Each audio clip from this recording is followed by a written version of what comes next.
People make this claim that DPS players are better than non-DPS players, largely because they get to practice their spec during farm periods and raid tiers, whereas non-DPS players aren't challenged by the lack of damage intake and sort of get worse as the tier goes on, or at least don't get better. And while I think that there is a gap between DPS players and non-DPS players on average, I think this effect is much smaller than people think, and sort of betrays a overrating of damage in its contribution to progression rating success. So what do I mean by that? You obviously need to be able to execute your rotation well, to parse high and sort of understand your class and how to optimize the damage in some situations. But doing good damage is not a huge component of progression rating, as much as that sounds odd. Most guilds very rarely hit damage checks on bosses. And when they do, they hit damage checks with like people dead, or they hit the damage check before they ever even think about optimizing their damage, at which point it really only takes a couple quick fixes to, sort out the problem. I think people have had experiences like once they reach the end of a boss with everyone alive, it immediately dies. Their first pull where no one makes a catastrophic mistake, the boss falls over. I think people also have experiences like they wipe to, not having enough damage for an ad one pull, and then the raid leader says something like, guys, do more damage to the ad, stop trolling, and then they never have problems with the ad again. That is to say, the types of changes that people make in order to optimize their damage in non-Race to World First guilds are extremely simple. They're things like saying, try doing more damage, or, maybe you should change a talent at best.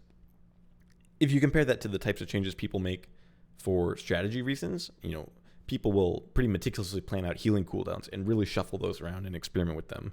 They'll, optimize, positioning the raid and have really, really tight scripted sequences of movement in order to, make the strategy work well. A lot more effort goes into executing the boss mechanics correctly, and yet they are still almost always the thing that holds guilds back from killing them. People are not reaching the ends of bosses and just dying to enrage timers over and over. That just doesn't happen.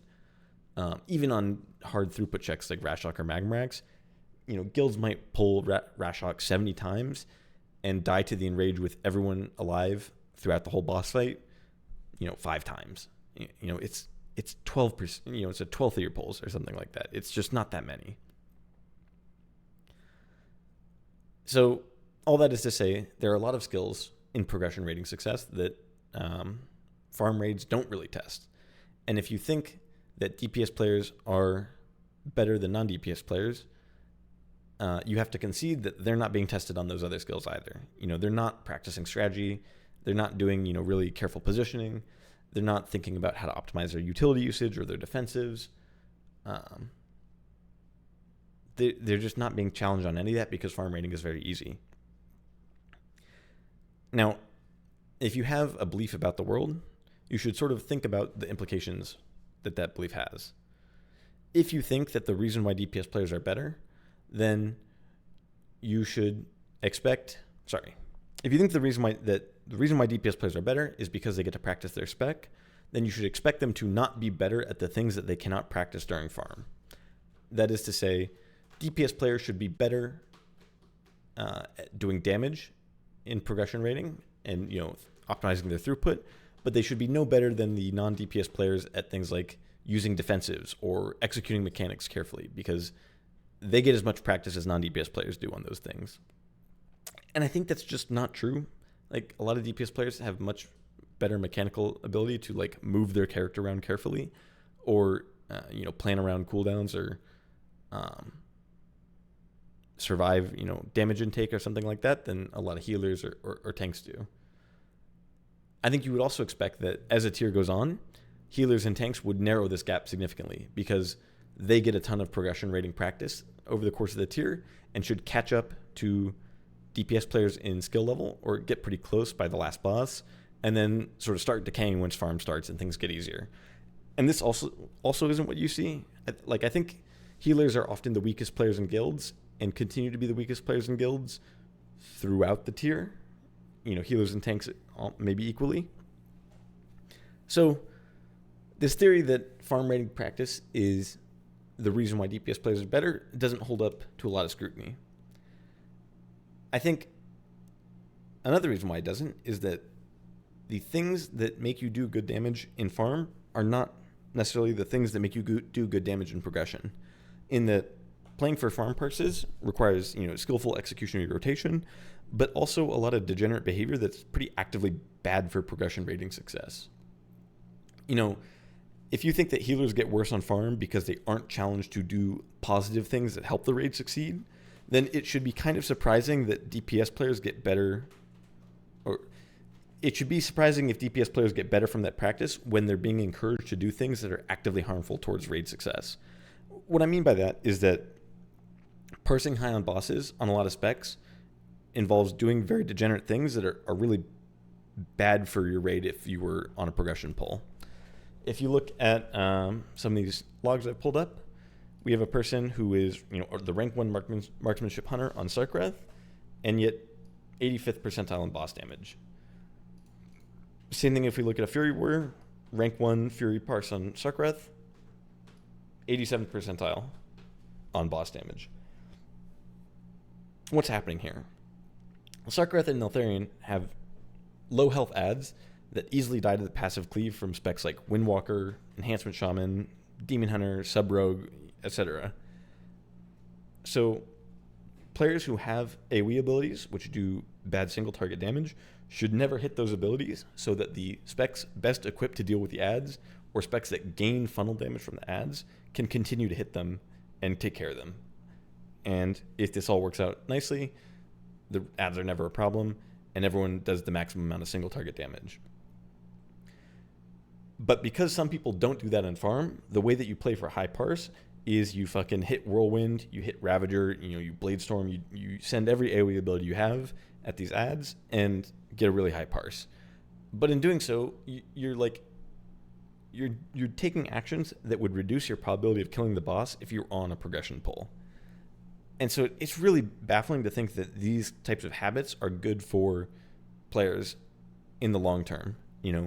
You could be really generous and say that they're still problem solving damage optimization, just in a different context where they're playing for themselves and not for the raid. Whereas in progression they'd be making the selfless choice and doing things for the raid. But it's really hard to buy that, especially when often the players with high parse numbers are selfish and greedy and continue to play like that in progression, even when the setting has changed and now that kind of behavior is really quite expensive in a progression context, where making a mistake or dying can waste an entire pull. So I think this is a fairly compelling summary of evidence that suggests practicing your spec on farm is just not that useful. It's not useful, to be certain. Like, there's some value from it, and DPS players are probably a little better than non-DPS players for it. But I think the gap is much more largely explained by the fact that DPS is a more competitive position. You're judged more harshly on your throughput, whereas tanks and healers can sort of skate by in a binary fashion where, people don't judge healers for doing a bad job if no one in the raid dies. Or they might, if they have a bad parse, but frequently people won't complain about healing unless they feel like they're in danger. No one is, 80% health and complaining when they could be 100% health if the healer were playing better. That's just not a thing that happens. But frequently people will complain if you're parsing 80th percentile and not 95th percentile. That's a legitimate grievance that people have against DPS players that will then get corrected and sort of organized by the recruitment market, as it were.